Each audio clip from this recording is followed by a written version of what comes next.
काळात काय भूमिका असणार आहे आपली? विधानसभेसाठी आपलं नाव चर्चेत येतं. आगामी काळामध्ये मी या येणारी जो 2024ची जी विधानसभा आहे ती लढवणार आहे. त्यामुळेच मी स्वेच्छानिवृत्ती घेतलेली आहे. 100% विधानसभा लढवणार. कोणता पक्ष असणार आहे कसं तुम्ही बघता? त्याची काही बोलणं सुरू आहे का तुमचं? माझं सगळ्याच पक्षाशी बोलणं झालेलं आहे. मला काय गोष्टी गोपनीय ठेवाव्या लागतात, कारण मी आजही कोणत्याही राजकीय पक्षाचा सदस्य नाही. उमरगा लोहारा मतदारसंघाचे विद्यमान आमदार ज्ञानराज चौगुले हे 3 टर्मला निवडून आलेले आहेत आणि त्यांच्या विरोधात तुम्ही उभा राहणार आहे, काय तयारी आहे? बघा कसं आहे, शेवटी मला विधानसभा लढायची आहे. समोरचा उमेदवार किती वेळेस निवडून आला याला महत्त्व नाही. मला निवडणूक लढवायची आहे. एक माझा उद्देश आहे.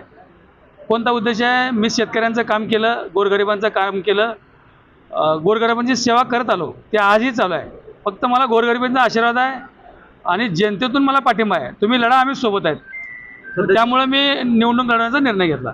सध्या जे आमदार आहेत त्यांच्या कामगिरीवर तुम्ही खुश आहात का? काय नेमकं त्यांच्या कामगिरीचं काय? सध्याच्या आमदारच्या बाबतीत बोलायचं म्हणल्यावर खूप काय आहे हो.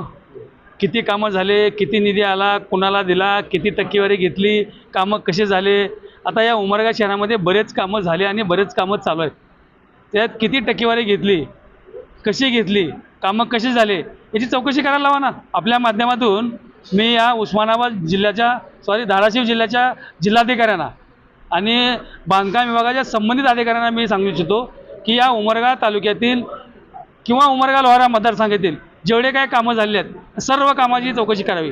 अन्यथा मी येणाऱ्या काळामध्ये मी आंदोलन करणार त्या बाबतीमध्ये.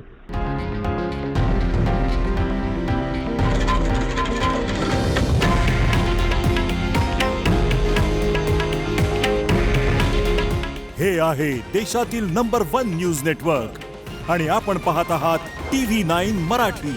काळजी तुमची, हित महाराष्ट्राचं.